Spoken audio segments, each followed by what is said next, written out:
За сайн байцгаана уу манайхаа. За би өнөөдөр ийм гоё чихвч энэ хараа. Одоо энэ ингээ брэнд нь ингээ байж байна. Энэ болохоор нэг Америкт үйлдвэрлэсэн. За одоо яг нөгөө Америкт тарак барьдаг жолооч нар байдаг штэ. Тэдний одоо ганц хэрэгэлдэг им чихвч аахгүй. Тэгээд энэ болохоор одоо номер 1 Америкт. Тэгээ үнэхээр янзын хийсэн. Тэгтээ нэг жоохон хүнд. Тэгээ гол нь яг батарей нь болохоор нэг цэнгэлчгээрээ бүтэн 7 хоног барьдаг.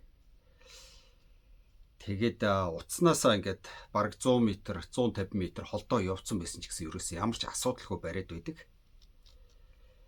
Тэгээ нэг ийм чихвч. Үнэ нь болохоор нэг 150 орчим долларын үнэтэй. Тэгээ нэг ингээ хүн болгон барьдаг байхгүй. Энэ Америкт таракны жолооч болгон. Тэгээ би ч гэсэн нэгийг ингээд авцсан. Энэ тэнд явж байхад ингээд амар гоё байдаг байхгүй. Тэгсэн өнөөдөр энэ араа гол нь би энэ хятадын бараа ямар чанартай болсныг л үзүүлэх гээд байна л да. Энэ гэсэн чинь миний зүүж байгаа бараг 150 долларын үнэтэй. Энэ гэсэн чинь 22 долларын үнэтэй. Тэгээ 22 долларын үнэтэй ирнэ. Энэ Америкийн юунаас илүү юмнууд байгаа те. Энэ нь болохоор за нэгдүгээрт ингээ хөнгөн байна. Ингээ зүүхэд ерөөсөө энэ ингээ удаан ингээ зүгээд ярихаар бас жоохон чихөвдөд байдаг байхгүй. Тэгсэн чи энэ болохоор хараа. Ерөөсөө хитэн цаг зүгээ явжсэн чи ингээд айгүй хөнгөх юм. Тэгээ хөнгөн. За батарейны хувьд бол энэ ингээд нэг цэнгэлэхээр 7 хоног барьцдаг. За энэ бол нэг ойролцоогоор нэг 2-3 хоног асуудалгүй барьд юм байна. Тэгээ хөнгөн байна. За батарейны хувьд арай жоохон тиймэрхүү. За гэхдээ давуу тал нь болохоор нөгөө noise cancellation гэдэг байдаг штэ. Одоо энийг ингээд би машин дотроо ингээд зүүчээд тэгээ миний ингээд машин дотор ингээд 3-4 одоо хүүхдүүд ингээд чанга яриад ингээд дуу муу тавьж хахад цаад хүндээ бүр юу ч сонсогдохгүй. Чи ингээд ганцаараа байгаа мó баг ингээд машин дотор биш өрөөнд байгаа мó гэж яриад байгаа байхгүй. Тэгэхээр noise cancellation бол энэ өстө үнэнсэ. За энэ болохоор яг уу сайн гэхдээ ингээд хажууд ингээд хүүхдүүд ярих. За ингээд янз бүрийн нэг машинд одоо хурдтай явж байгаа та цонхоо нэх юм бол ингээд нэг шууга муугаан цаад хүндээ мэдэгдээд байгаа байхгүй. Тэгэхээр энэ болохоор нэг noise cancellation миний бодлоор ойролцоогоор нэг 70% юм шиг байна. Тэгсэн чи энэ бол 95% гэнэ. Тэгээ хужаагийн юм ингэж сайжирсан байна. Тэгээ надад бол энэ өстө үнэхээр таалагдлаа. Noise cancellation. Тэгээ нэг ялангуяа би бол нэг машинтай хүүхд мөхт наашин цааш нэгцүүдэг. Цаад хүмүүстэй ядаргаа авахгүй тэр амар. Хоёрдугаар зүгээ явахад ингээд айгүй хөнгөх энэ чих вирусээ өвдөхгүй. Гэхдээ миний ажигласнаар ганц юм нь болохоор нөгөө би чинь Clubhouse гэж нэг ярьдаг аппликейшн байгаа шүү дээ. Тэрэн лөө орж их ярьдаг байхгүй. Тэгэнгүүт тэрнтэй энүүгээр ингээд ярингууд ерөөсөө хүмүүс миний яриг янзын тод сонсож байгаа байхгүй. Энтэй болохоор микрофоноо жоохон цаашлуулсан юм уу гэдэг байхгүй. Би хараа энэ микрофоноо ингэсэн ирнэ. Ингэсэн байхад чи жоохон цаана яриад байгаа шиг гээд. Зөвхөн Clubhouse дээр. Тэгээ уцаар ярихаар ингээд зүг зүгээр. Тэгээ нэг тийм л ялгаатай юм байна. Энэ болохоор нөгөө аптай.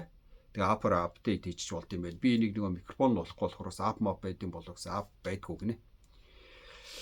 Тэгээд миний бодлоор энэ үнэн хямдхан noise cancellation үнэхээр сайн. Тэгээ олон цагаар ингээ ярихад амар болохоор за энэ машин барьдаг хүмүүс тэгээ нэг офис мобст одоо ингээ компьютертойгоо нөгөө Bluetooth-ээр холбогддог ийм хүмүүст ёстой хэрэгтэй юм байна. Тэгээ н Amazon дээр 20 итгэн долларын үнэтэй байна. Би энэ доор нь ингээд энэ хоёрын хоёул ингээ линкийг тавьчих. Тэгээд яг сонирхож байгаа хүмүүс авах юм бол тэр линкэн дээр дараад аавна үз. Хэрвээ Монголоос авч чадахгүй гэж байгаа юм бол бас над руу холбогдоод авч болно. Би бол ер нь Америкаас хүссэн бараагийн 100 жилийн маш ямтхаа. Заримдаа 10 доллар, 20 доллар, 35 долларын нэг тийм 100 жилийн өстэйгээр аваад явуулаад байгаа. За Монгол руу явуулахад ерөөсөө нэг 5-7 хоногт л агаараар очичдаг. Тэгээ килограмм ачааны каргоны төлбөр 10 доллар байдаг. Тэгээ ер нь цаашдаа энэ YouTube-ийнхаа утсаар энэ Америкт байгаа юм чанартай юм бараануудыг бас үзүүлээд харуулад бас танилцуулаад байд юм уу гэж бодож байна. Тэгээ энэ их бас таалагдчихвэл ер нь иймэрхүү юм хийж ямаар юм байна гэж бодож ивэл за та бүхэн минь бас бичиж өгөөрэй комент надад нэг жоох урам өгөөд. Тэгээ нөгөө нэг эн чинь нөгөө би ч нөгөө чихэндээ ингээд бүр нэг жижигхэн байгаа штэ Sony эсвэл нөгөө Sony-гийн үнэтэй чихвчүүд байгаа 3-400. Тэр чинь нөгөө entertainment гэдэг одоо янз бүрийн хөгжим дуу муу сонсох дээр бол үнэхээр сайн. Гэхдээ нөгөө яг ингээд уцаар ярихад тэр чинь нөгөө одоо нөгөө noise cancellation байхгүй болохоор айгүй цаад хүндээ муу сонсогдоод байдаг байхгүй. Тэгэхээр ерөнхийдөө нөгөө яг зориултаасаа л болт юм байл та. Хөгжим сонсох гэж байгаа бол тэр чихвч одоо тэр Sony Mono-гийн тэр beat гоё чихвч. Энэ болохоор зөвхөн нэг ярианд Тэгээ энэ энэний ялангуяа нэг оффис компьютертэй ингээд холбогдоод ярьдаг. За энэ бол одоо жинхэнэ нэг хүнтэй азийн таракны жолооч нар хол явдаг одоо нэг шуугантай орчинд ажилладаг хүмүүст. Тэгээ хамгийн гол нэг Америкт үйлдвэрлэсэн Америкийн одоо номер 1 брэнд болохоор найдвартай л ажиллана л да. За тэгээ энийг би одоо бараг сүүлийн одоо энэ 350 гэдэг загварна. Би ч одоо 150-аас нэхлээл 150 гэж гарч ирсэн баха анх. Тэгээд 250, 350 гэдэг. Одоо бүр 450, 550 гарсан билээ. Гэхдээ тэр нь бүр арай л том, арай л хүнд. Тэгээд том хүндийг хэрэглэхээр бас жоох удаа явахар жоох асуудалтай байдаг байхгүй. За тэгээ би энэний доор тэр линкийг тавьчих. Amazon дээр л хамгийн ядах байгаа. Тэгээ та нар өөрсдөө тэр Amazon-оос авахар бол энэ хоёр чихвчийг бас сонирхоор. Тэгээ яг нөгөө өөрийнхөө бас үзэж харж ингээд тестэлсэн юм а бас хүмүүст бас санал болгоод байна шүү дээ тий. Тэгээд энэ чихвчийг одоо ингээд нөгөө Монгол явуулж байгаа. Монголоос нэг хүн авъя гээд. Тэгээ хөөхөн байгуустай хөнгө. Уг нь ингээд машин тэргийн дотор явж байхад такси барьдаг хүмүүс ч юм уу. Ерөнхийдөө нэг уцаа ингээд нэг байнга ингээд аваад ингээд тэгээ машин барьж байхад ер нь жоох аваартай шүү дээ. Тэгээ офис ч гэсэн ер нь удаан ингээд нөгөө компьютер руу залгачдаг хүмүүст ястай хэрэгтэй юм байна. Үнэн ингээд амтхан болохоор надад ястай таалагдаад биш ээ. За нэг иймэрхүү манайхаа.